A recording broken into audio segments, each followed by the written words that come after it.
Hello students, आजको क्लासमा म तपाईलाई एउटा इम्पोर्टेन्ट क्वेशन फ्रम अर्ग्यानिक केमिस्ट्रीबाट एउटा इम्पोर्टेन्ट क्वेशन गराउँछु जुन लास्ट इयरको ब्याचमा यो क्वेशन सोधिसकेको छ। मतलब यो भन्दा प्रिभियस एक्जाम तपाईहरु अहिले भिडियो हेर्दै हुनुहुन्छ, तपाईहरुको यो भन्दा अगाडिको ब्याचको एक्जाममा यो क्वेशन सोधिसकेको छ।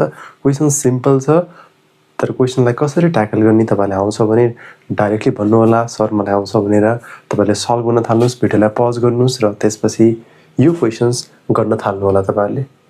तर आउँदैन भिडियो भने कपी र पेन यसो अगाडि लिनुस् र एकछिनमै सकिहाल्छ यसमा है। म तपाईलाई कन्सेप्टहरु दिन्छु, कसरी कन्सेप्टहरु अगाडि बढाउने यसमा, त्यो कन्सेप्टलाई लिएर अगाडि बढ्छु यसमा। Okay, so without wasting time म सिधै टपिकमा जान्छु। टपिकमा हामीसँग छ आज 2082 को one of the important questions.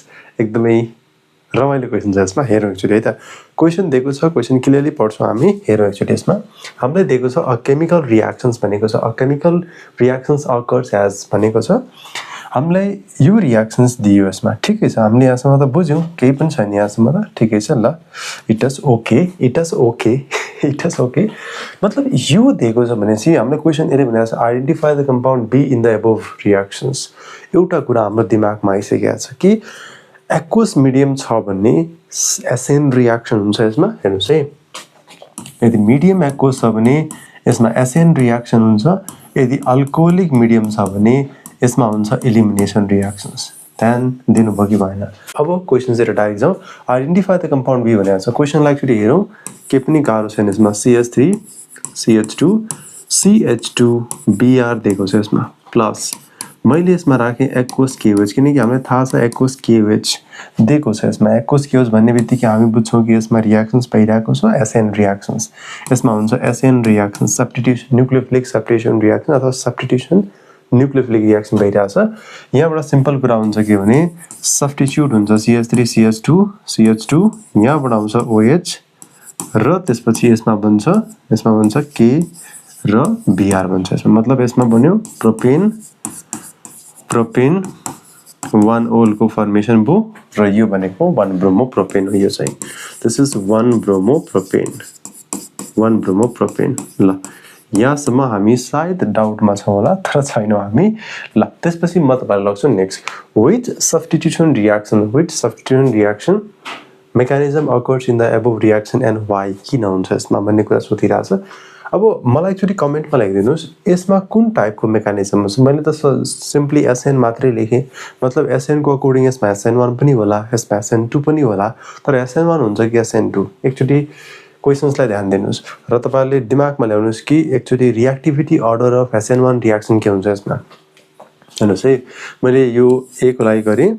यदि मैले तपाईहरुलाई B को लागि गरेर देखाउनु पर्यो भने मैले B को लागि के गर्छु भने हेर्नुस् है, ध्यान दिनुस्। विथ सब्स्टिट्युसन रियाक्सन भनेको छ, मतलब मैले सबसे फर्स्टमा दिमागमा ल्याउँछु के भने कि मैले SN2 रियाक्सनलाई याद गरेँ। यसमा मैले SN2 को रिएक्टिभिटी अर्डर लेखिरहेको छु।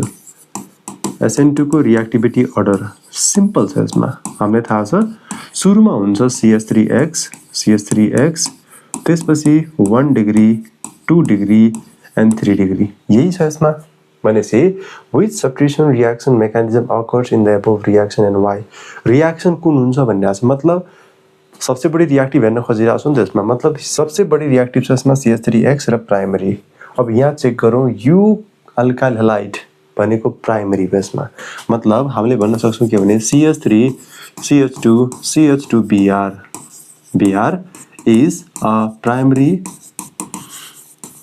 अल्काइल हैलाइड अथवा यसलाई भन्न सकिन्छ प्राइमरी हेलोअल्केन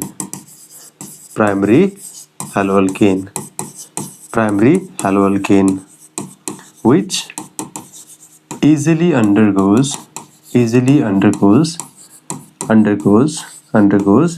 SN2 mechanism। SN2 मेकानिजममा इजिली जान सक्छ यसमा।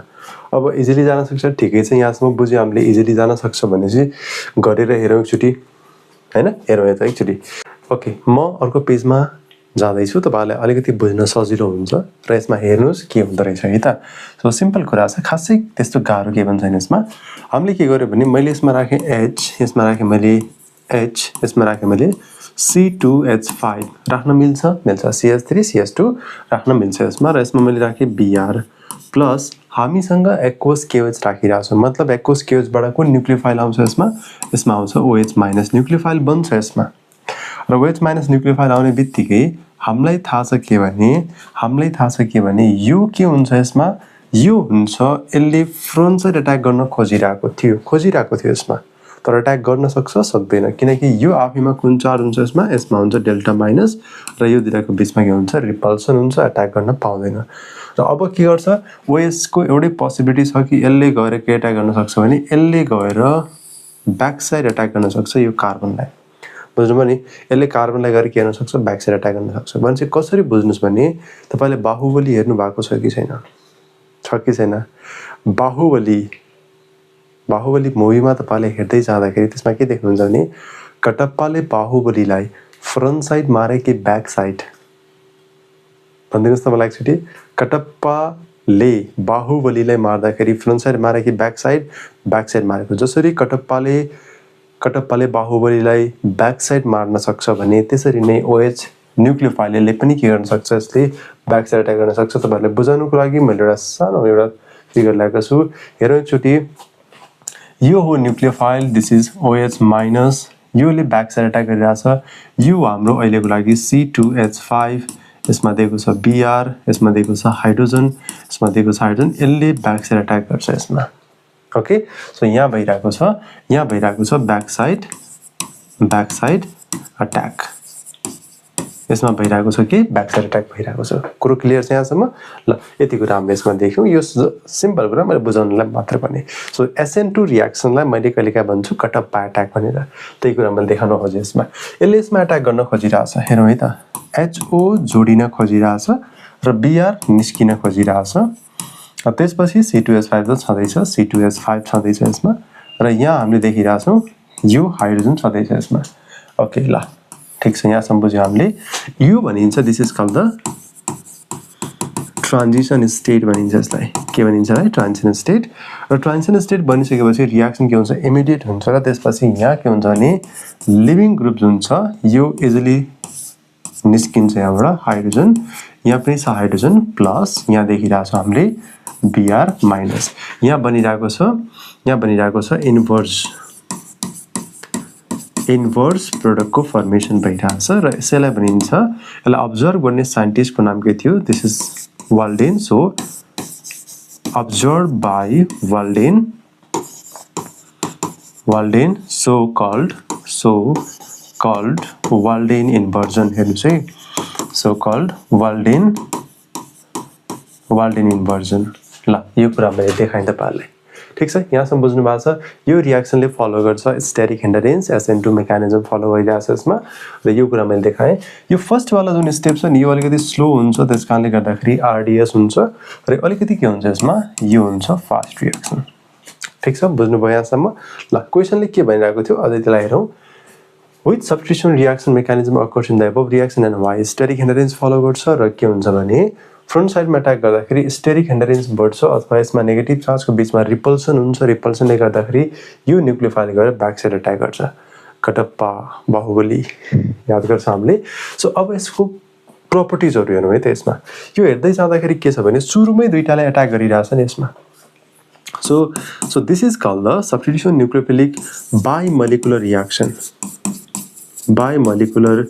रिएक्सन भन्न सक्यो यसलाई बाइमोलिकुलर र यो सेकेन्ड अर्डर काइनेटिक्स हो कि यो सेकेन्ड अर्डर काइनेटिक्स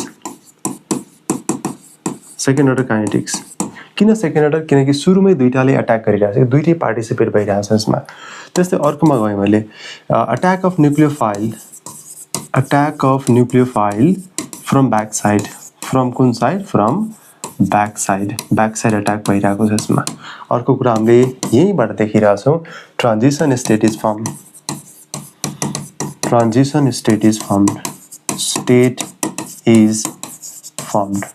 एज यो बीचमा बनिरहेछ यसमा र यसमा only inverse product is obtained only inverse product is obtained also called के भनिन्छ यसलाई also called Walden inversion. Walden inversion पनि भनिन्छ यसलाई, Walden inversion. ल यो कुरा चाहिँ ध्यान दिनु होला यसमा है, Walden inversion पनि भनिन्छ यसलाई. ट्रान्जिसन स्टेट बनिरहेछ, ब्याक साइड अट्याक गरिरहेछ, यो कुरा देख्यौँ हामीले. यो हाइली अनस्टेबल छ किनकि 5 वटा भ्यालेन्सी कार्बनमा जनरली पोसिबल हुँदैन. सो त्यो कारणले गर्दाखेरि यसलाई हामीले के गर्छौँ, यसलाई हामीले सिम्पल तरिकाले के गर्छौँ भने यसलाई यो इजिली ब्रेक हुन्छ, त्यसैले रियाक्सन फास्ट भएको यसमा. ठीक छ, बुझ्नुभयो? ल यति कुरा हामीले यसमा देख्छौँ है त. सो ल यति भएपछि त हामीलाई पुग्छ. त्यसपछि अर्को पार्टमा हेरौँ है त. What is the product formed when alcoholic KOH solution is used instead of aqueous KOH in the above reactions? भनेपछि अल्कोहोलिक राख्यो भने के हुन्छ होला भन्ने कुरा छ. हामीले यदि क्वेशन नम्बर सी मा गइराछौँ, if alcoholic KOH is used, then elimination reaction takes place. Elimination reaction हुन्छ यसमा takes place. Elimination reaction takes place. जहाँबाट के हुन्छ भने in which हामीले भन्न सक्छौँ के भने in which halogen is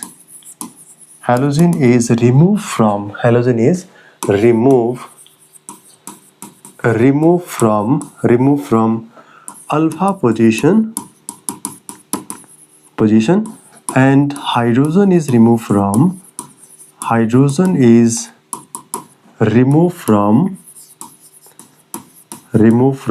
beta position. ठीक छ, यो कुरा हामी यसमा देख्छौँ. र यसमा हेर्दै जाँदाखेरि तपाईले के देख्न सक्नुहुन्छ भने मैले यसमा देखाएँ जस्तै CH3 यसमा मैले यसलाई यसरी लेखेँ र अर्को पार्ट दिएको छ यसमा के भने यसमा मैले लेखेँ कार्बन, यसमा लेखेँ मैले हाइड्रोजन, यसमा पनि मैले लेखेँ कार्बन, यसमा मैले ब्रोमिन यसमा राखेँ है त, यहाँ हाइड्रोजन राखेँ. 1 ब्रोमो प्रोपेन त्यही दिएको छ नि क्वेशनले, प्रोपेनै दिएको छ यसमा, त्यही कुरा हामी लेख्छौँ. यस 3टा कार्बन दिएको छ. ठीक छ, एलिमिनेसनमा जान्छ र कसरी के हुन्छ म सरस्वती तपाईलाई देखाउँछु. यसमा हामीलाई थाहा छ यो अल्कोहोलिक KOH हो र यसमा हुँदाखेरि के देखिन्छ भने यो जब ब्रेक हुन्छ नि यसमा यो K प्लस र यो के हुन्छ OH माइनस यसरी ब्रेक हुन्छ नि त खासमा. र Br जुन जहिले पनि हेलोजन निस्किँदाखेरि नेगेटिभ फर्ममै निस्किन्छ यसमा. मोस्ट अफ द केसेसमा त्यही देख्छौँ हामीले Br माइनसको फर्ममा निस्किरहेछ. अब यो बिचरा हाइड्रोजन निस्किँदाखेरि के को फर्ममा निस्किन्छ, H प्लसको फर्ममा निस्किन्छ.